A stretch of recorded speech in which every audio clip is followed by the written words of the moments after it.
everyone. I hope you started a great day. Today, we are gonna continue talking about the status space. We are gonna solve two more example, or one, maybe one more example, and then we are gonna talk about how we can transfer the uh, uh, uh, uh, a transfer function, how we could convert a transfer function into the status space modeling and vice versa, how we can transfer the status space models into a transfer function. Now, let's start with the example that I want to discuss. And there is an inductor, there is going to be a capacitor, another resistor, and then current source. This is the current source for V of L, R2, C, L, R1, and this is our input, which is current. Now, we want to basically decide how we can analyze this circuit and basically drive the state space model from this circuit so it could help us to have like easier analysis over the steady state and the dynamic of our system. Now, as we said, when you look at the circuit, any circuit, or any type of system, the energy storages in the system, all the components that basically store energy, they are gonna define the order of your circuit. Okay? And we normally consider those, the characteristic of those energy storage, okay, components as the state variables that we want to kind of like develop the status space model based on those state variables. And we are going to continue analyzing the system. So we have inductor and a capacitor in our system, which are the energy the storages in our system. So we have two. There you go. Whatever the differential equation that governs this circuit is going to be the second order differential equation. Okay. Now, as I mentioned, what we are going to do in order to kind of like consider our state space model and define the state variable is to use one of the characteristics of these two energy storages system. Okay, for example, why does that? For example, we have the L and C, so we are going to define our x1, our first variable, as the current in the inductor, and the second one as the voltage of the capacitor. Now, anyone can tell me why we use the current of the inductor and the voltage of the capacitor instead of vice versa. So we didn't consider the voltage of the inductor and current of the capacitor, okay? So why do you think that we chose the inductor current and the capacitor voltage? Anyone can tell us what is the advantage of these two state variable versus the other two that we could define? Anyone? No? Look at the formula that defines the relation between the current and voltage for these two components. In inductor, we have the current of the inductor is equal to the L di over dt. So, V. The V of L is L di over dt, correct?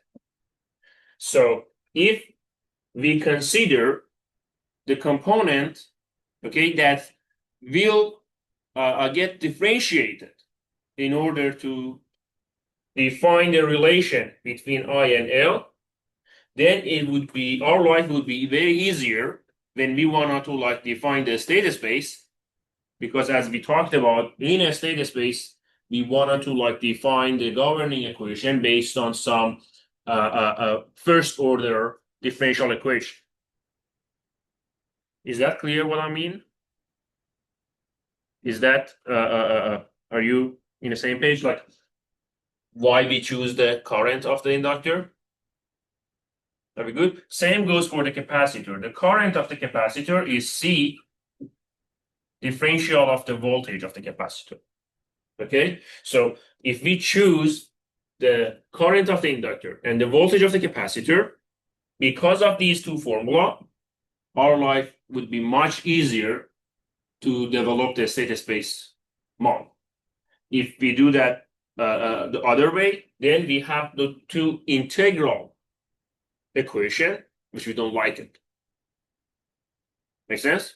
Now, let's move on to the actual analysis. So we consider these two state variables. Now let's actually go through the circuit and analyze what's happening in our circuit.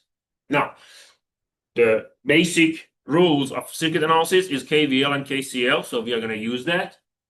We have a node, we choose another color, one node here and one node here, correct? That we could run KCL. And both of our state variable are within one loop, so we can take advantage of this loop to kind of like relate the two state variables. Make sense? Okay, now let's run the KVL. If we run the KVL, let me define the currents like one direction. So we wanted to like keep this kind of like consistent through the analysis. Now, based on this current direction that we assume, okay, if we run a KVL here, see the current goes from top to from up down. Okay, so this is the higher voltage, this is the lower voltage. Same here, higher voltage, lower voltage, higher voltage, lower voltage. Correct? Now let's run the KVL. VL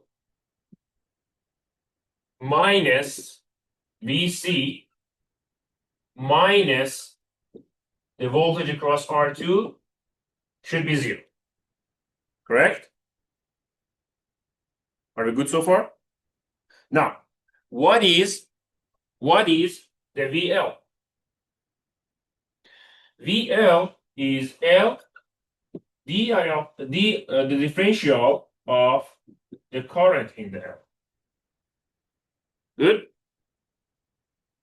We have the state variable VC, so we'll leave it alone. We want that in our system, in our equation, so we don't change that.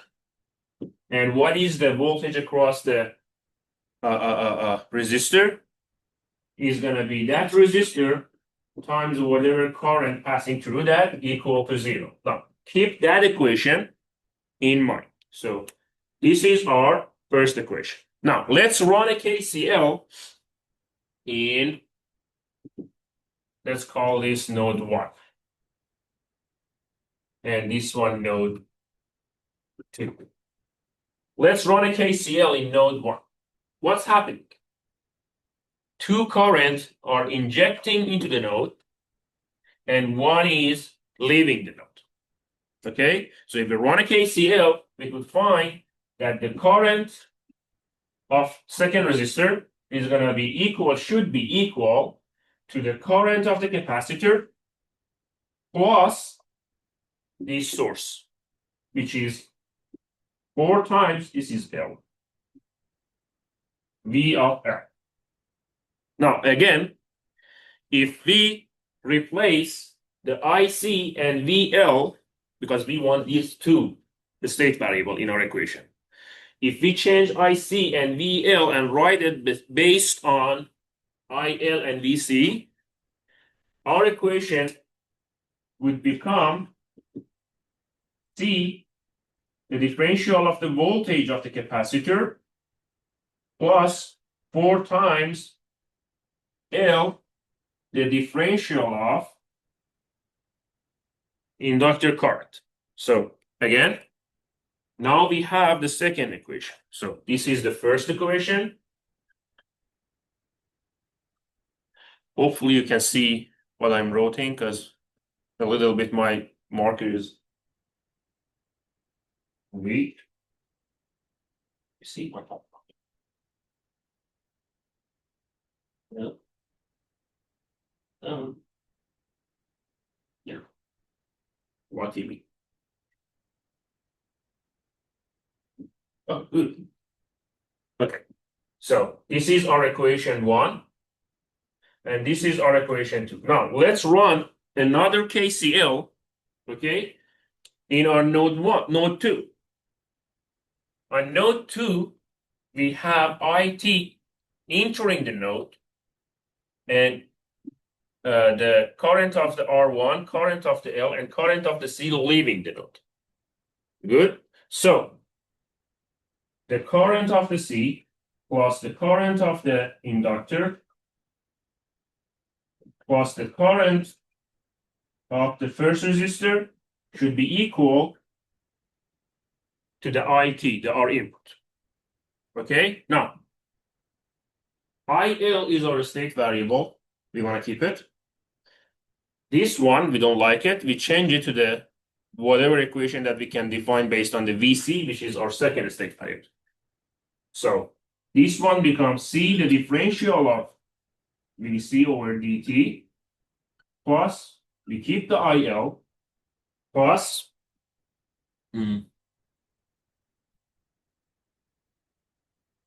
now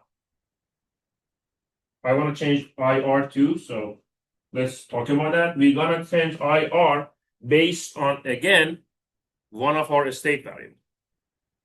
What is IR? This current of the R1. How we can define the current of the R1? What is the Ohm law? Voltage divided by resistance. What is the voltage across R1? Same as inductor.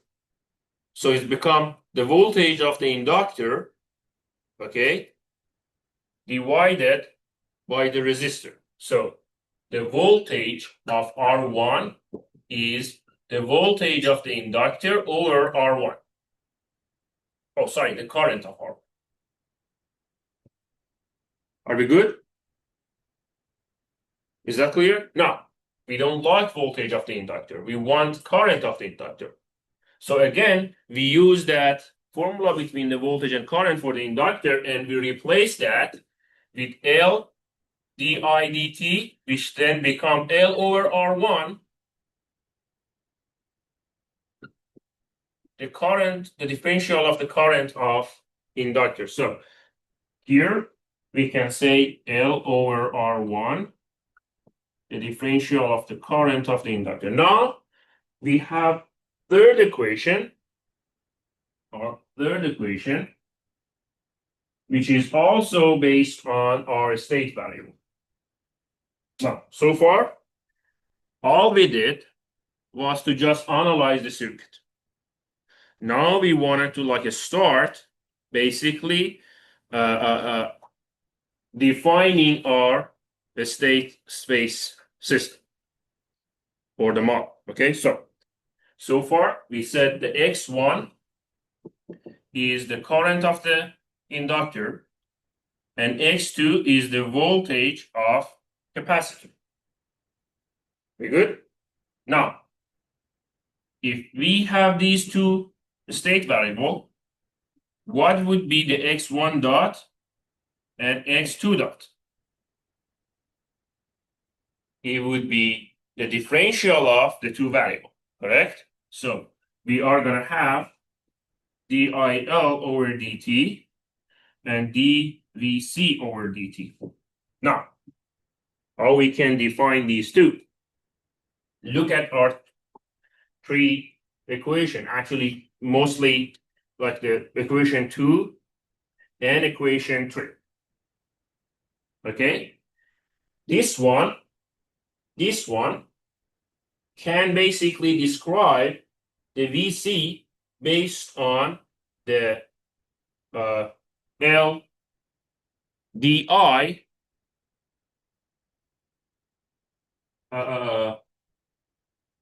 over based on the differential of IL and the IR.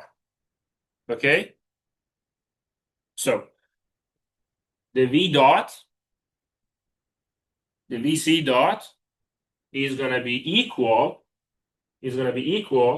to whatever is the current of our second resistor minus 4L derivative of the inductor current. Okay, we don't like this. We want everything with the capacitor and inductor. We can replace it here.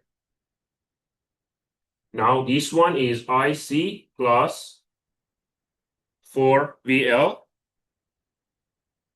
What is IC? CdV over dt. Does that make sense what we are doing? Okay, I'm just replacing all these variables based on the three equation that I want. Okay, so I can find the differential of VC based on IL, VC, and our input. And I can find the differential of IL based on the state space variables and IT. Now, if you run these, if you run the derivative, the derivation of the between those three equations, okay, it's gonna be taking time, so I don't want to sort of go into that. You can do that. The dIL over dt become R1 over L IL, okay, minus R1 over L IT. You have to drive the kind of like substitute each of these variables until you have only di over dt and the state variables on IT, and same dv over dt and state variables on IT. Okay, it's just playing with these three equations. We do that for our differential of the VC. We are going to have VC over R2C minus 1 plus 4R2 times L over R2C, okay, times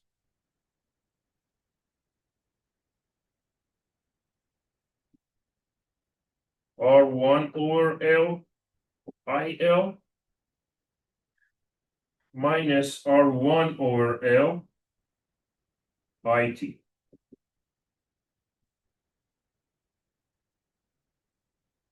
So now we have both the state variables and the differential of the state variables. And the only thing that we have in our equations are IL, VC, and IT. You might have like a hard time to relate these two, but if you play with these, you are gonna end up here, okay? Now, are you okay if I erase a little bit? Okay, I wanted to like let's erase this part.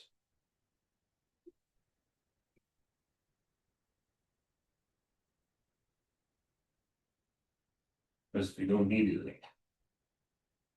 Now, here, as you can see, now we have our equation for state model. So basically, that x dot equal to a x plus du. Now we can write it. So our x1 dot x2 dot become equal to the matrix times x1 x2 plus another matrix times our u is it, so I2.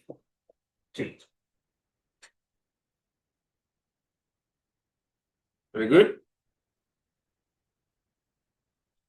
This is the general equation. Now we have to just place the component, find the component for those two matrices. Now, how we can do that? Using these two equations. Now, x1 is IL. In the equations that define x1 dot, IL is multiplied by R1 over L. Are you good? So this component, the first component, is going to be R1 over L. We don't have any VC here, correct? So this is 0. How about x dot 2? X dot 2 has these coefficients. Now, these two L cancel each other out. So we are going to have, this is a little bit hard to write in the small places, but we try. Or R2 over R2C. Is it readable? Okay, this is just these coefficients. Okay, and these L's cancel each other out. Very good. Now, what is the coefficients of VC, which is our x2, when we defining x2 dot? It's 1 over R2C. Very good. And oh, by the way, this is a minus, so we have a minus here. I almost forgot that. Be careful about that. Yeah, okay. It's very easy to miss that. So for VC, we have 1 over R2C. Now we have our matrix A. How about matrix B? In x1 dot, we have the IT. And the coefficients is minus R1 over L. So this one is minus R1 over L. Very good. On x2, also we have the IT. Okay, and it's the same as these coefficients. Okay, so let me call this B. Okay, see, this is multiplied by same kind of like situation, and we are gonna have the same here. Very good. Any question about what we did here? No? Okay. Let's assume, can I erase this part? Are we good on here? Let's say that the output that we like or desired output is the voltage and the current of the second resistor, meaning that our Y is the voltage, okay, of the second resistor and the current of the second resistor. Okay? Good. Now, let's remind ourselves about the KVL and KCL that we're on. Those KVL and KCL that we had, those equation that we had, one of them defines, says that the voltage across that KVL, voltage across VL plus voltage across capacitor plus voltage across R2 is 0. I'm using those the two equations that involve R2, okay?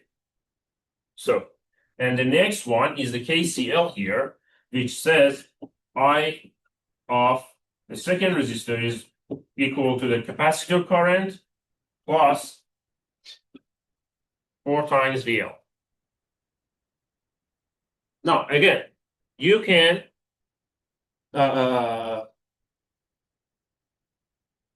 replace these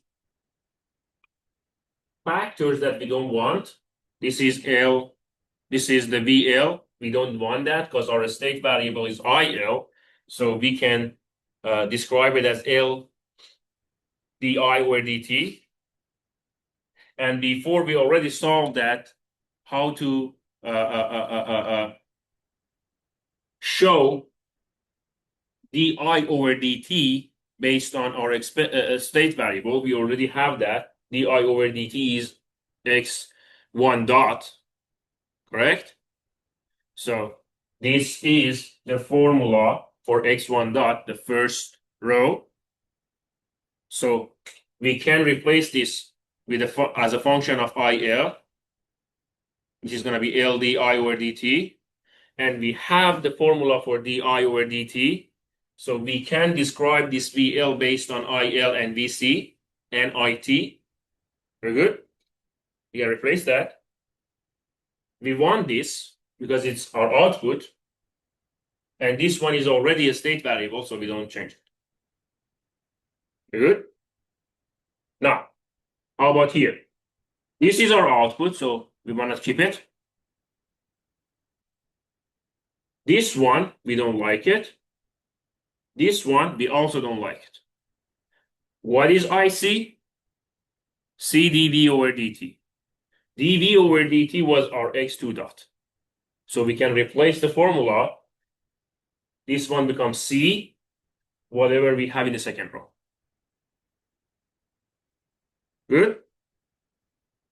VL is L di over dt, and di over dt are x1 dot. So it's going to be 4 times L times whatever we have in the first row. Are we good so far? Now, if you replace all of them and describe VR and IR based on those equations, those variables, you can find that our Y is going to be that VR2 equal to IR2, which is equal to a specific matrix, that C matrix. Let me be a little bit bigger. The X1 and X2, which is IL and VC, plus another matrix times the input. Now let's find out what are these components. If you run those values and replace those, okay, our first component is going to be minus R1, the cancel each other very good. Okay, when you substitute those values in these two equation, they cancel each other very good. Okay, -1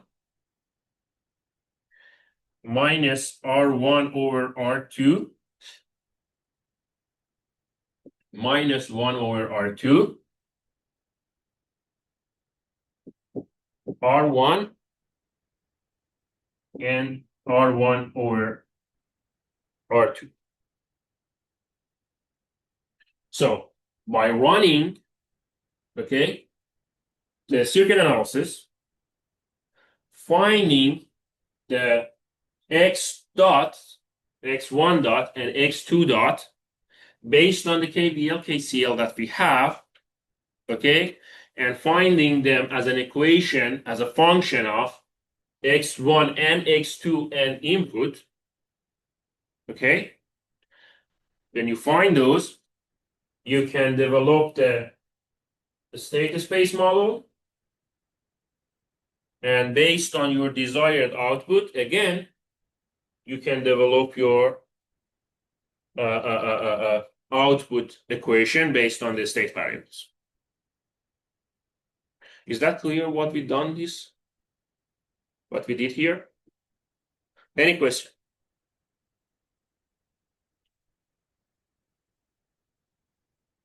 No?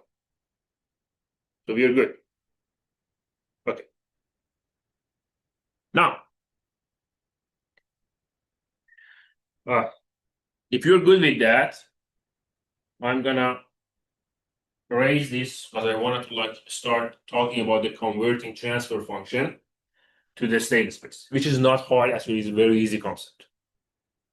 Okay. Are you done with the writing? Okay.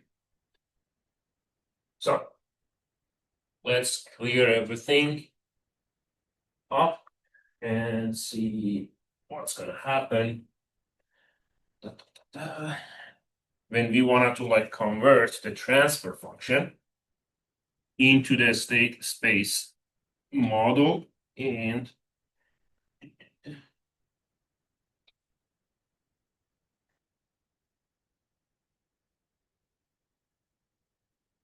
okay. Now, transfer function to the state space.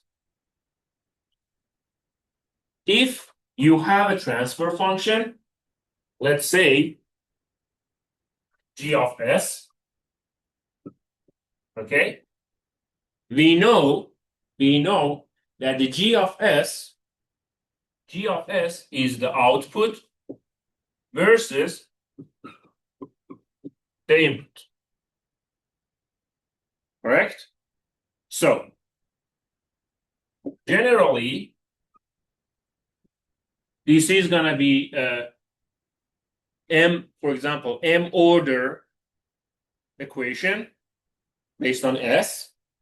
So for example, it's gonna be bm sm plus bm minus 1 sm minus 1 all the way to b1s plus the constant if you have it. Are we good? What's the S right here? B and minus 1 S. Here? Yeah. This is m minus 1. I'm writing y of s as an m order algebraic equation. Are we clear? Same goes for the RS. We don't know what we have, but the general the equation is like, for example, an nth order, okay, algebraic equation over S. So, for example, it's gonna be a n s n plus a n minus 1 s n minus 1 all the way to a1s a0.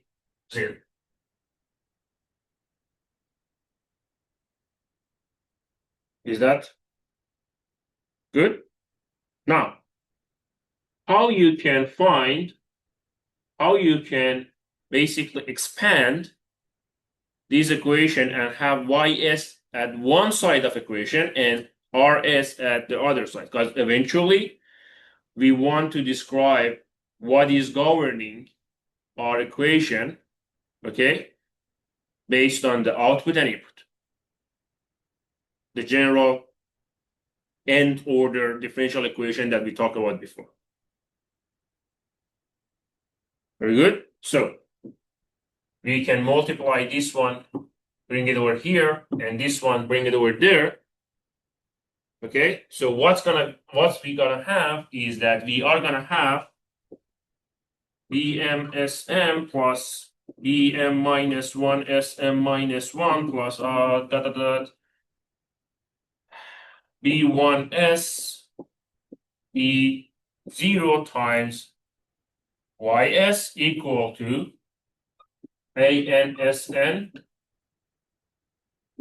AN minus 1 SN minus 1 plus A1S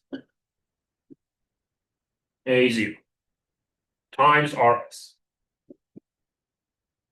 This is just the same equation as above, okay? Now, I believe you remember how to take an inverse Laplace from an equation in estimate. We said Laplace has a linear characteristics, okay? So basically, each of these terms, BMSM over YS plus BM minus 1 SM minus 1 times YS can be separated.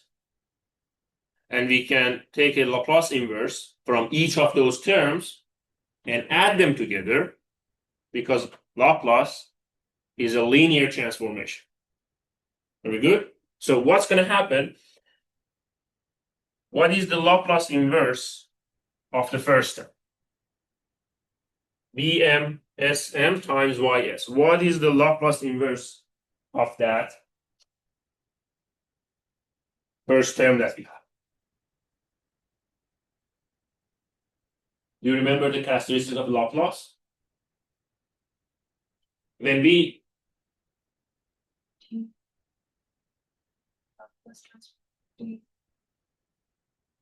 what multiplication of S in S domain means in time?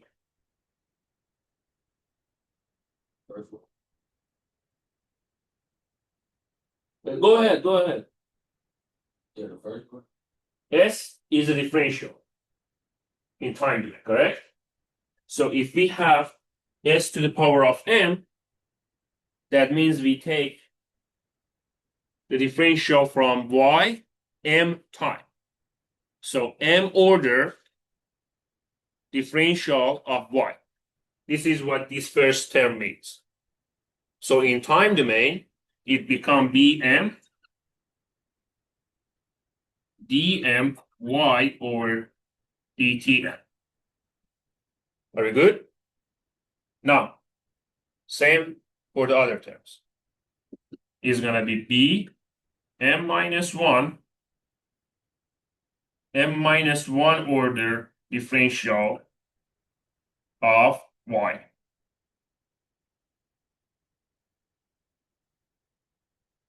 All the way to b1, the differential of y plus b0 y itself. Are we good on this one? How we take Laplace inverse of the left hand side of the equation? Any question about that? Now, we do the same for the right hand side. It's going to be equal to an nth order differential of our input plus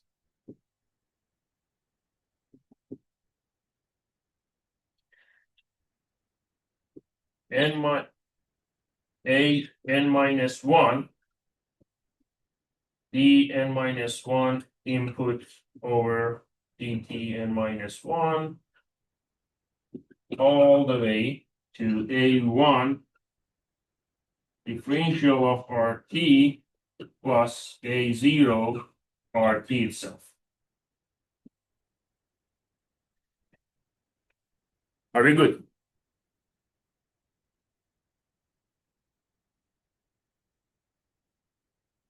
Very good on it.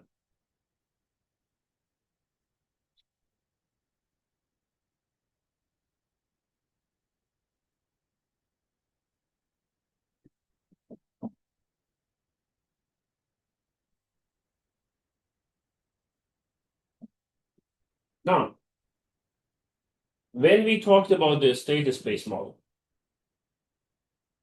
if we have an m order differential equation for our output, okay, we have an m order differential equation for our output. What was the first step that we should have taken to develop the state space model for this differential equation?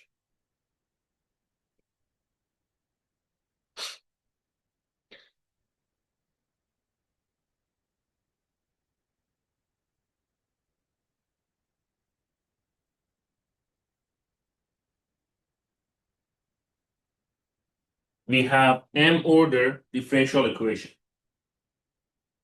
What does state space model do to an m order differential equation? What was the definition of a state space?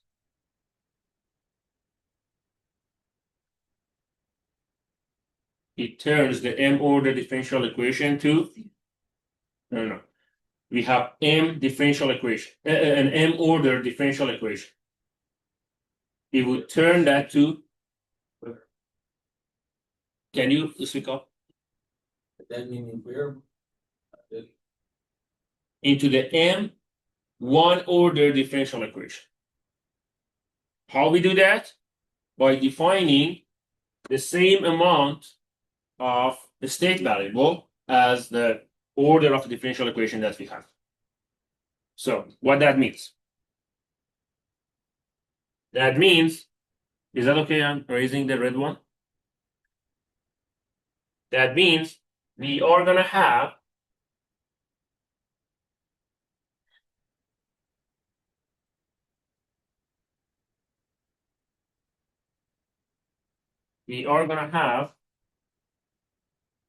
x1. Okay. Are we good? We are gonna have x2 all the way to xn.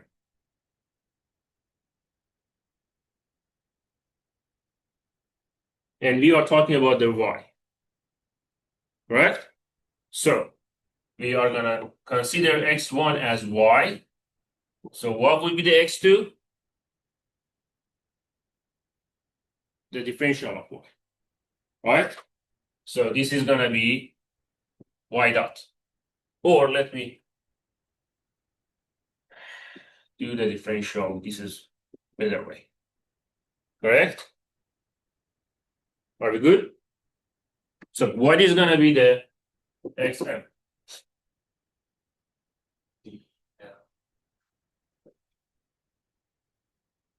X1 is y, x2 is first order. it would be the m order differential. What is the order of the differential here? M minus 1. Oh, See, 1 is not differential, so it's basically we already using that. So m minus 1, m minus 1. Now we have our state variables.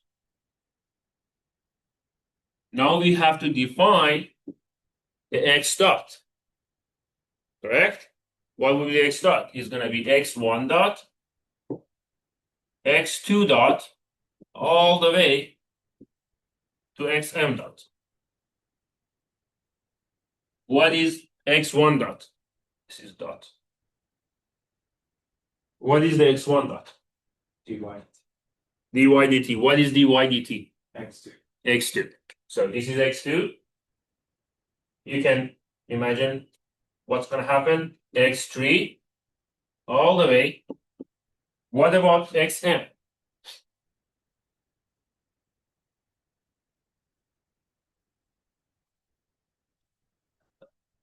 Of one. What is going to be the xm? X dot m. xm is the m minus 1 differential order of the differential. So you are taking another differential, correct? So what's going to happen?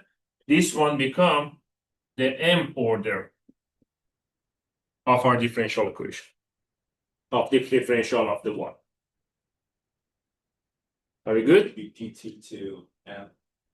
Wait, d. Oh, yeah. Sorry. Are we good so far? Now, let's talk about the other side.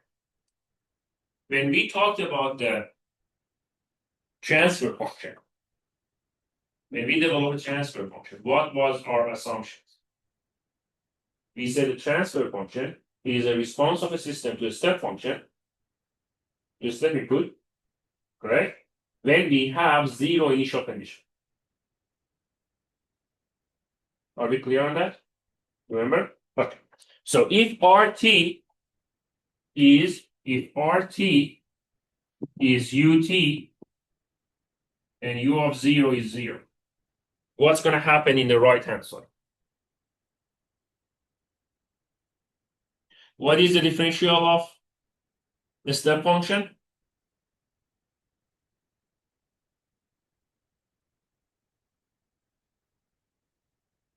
Anyone knows that? It should be covered in calculus. The differential of a step function, the differential of a step function is U of 0 times the delta Dirac. Okay? This is the differential of UT.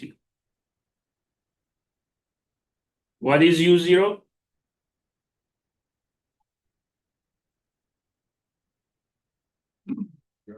Zero. So all these differentials become 0. Are you clear on that? Because the first one is the first order differential, which is equal to 0. And if you continue differentiating 0, you are going to have 0. Are we clear on that? Okay, so the only term remaining on the right hand side is the one with the input. What does RT represent? We said when we wanted to have a transfer function, our input is a step function and our initial condition is 0. So if our input is a step function, the differential becomes 0. So we have all these terms equal to 0 except the one that we don't get differential. This is still going to be a step function. Are we good? Okay. Well, I was just confused on how did we associate the step function with RT? RT is the input that we had for our transfer function. Okay, which should be UT, should be a step function. Okay. Yeah.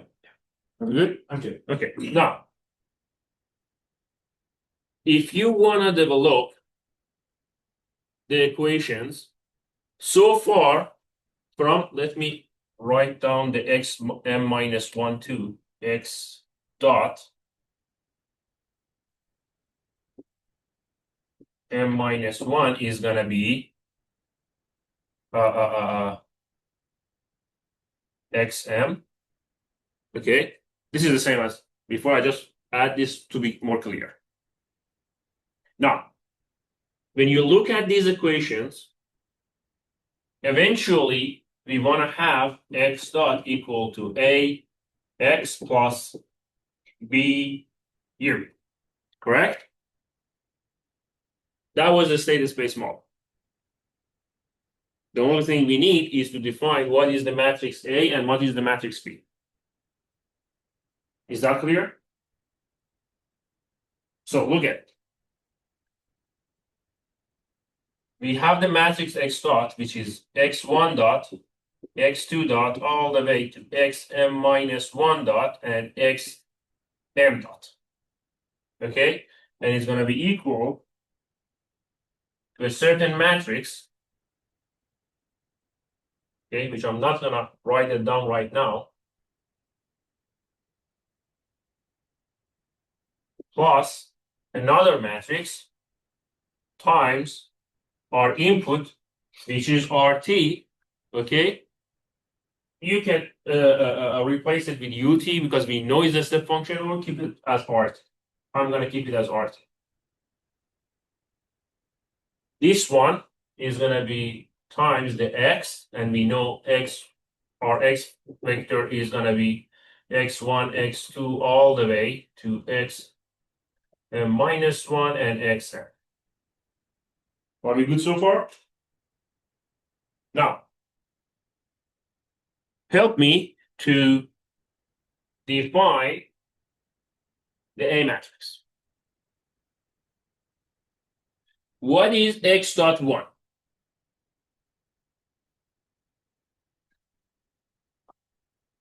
That one. X2. So the multiplication of X1 is 0. Correct? The multiplication of X2 is 1. And the rest is also 0. Very good. So it's going to be 0 all the way to the last one. Now you can imagine the same kind of like process goes for the X2 dot, which is going to be 0, 0, 1, 0, all the way to 0. This is M by M matrix, okay? So you know what's going to happen. We continue until xm minus 1, which is 0, all the way 0, 1, 0. No, sorry. 0, 0, 1. The last one is 1. Because xm minus 1 dot is xm. Are we good? Now, the only remaining function that we have to define is xm dot, which is the mth order, the differential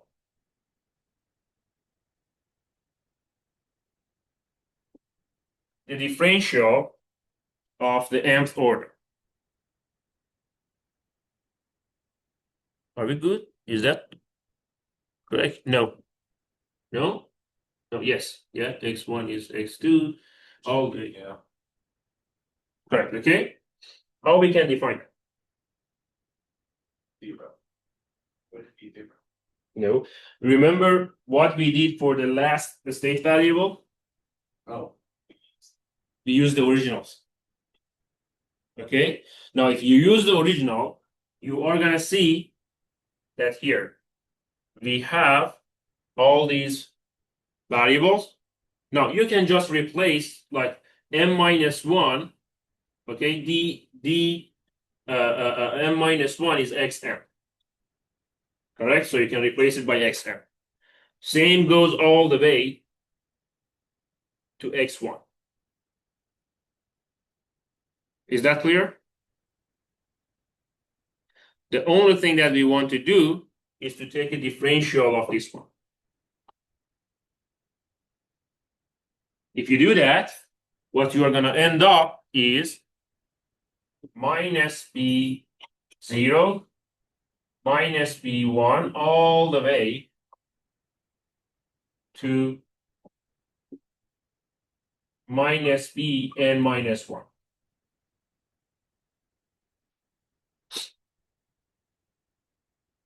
This is just taking differential of original equation and replace all those differential that we have in a state variable form vector, okay?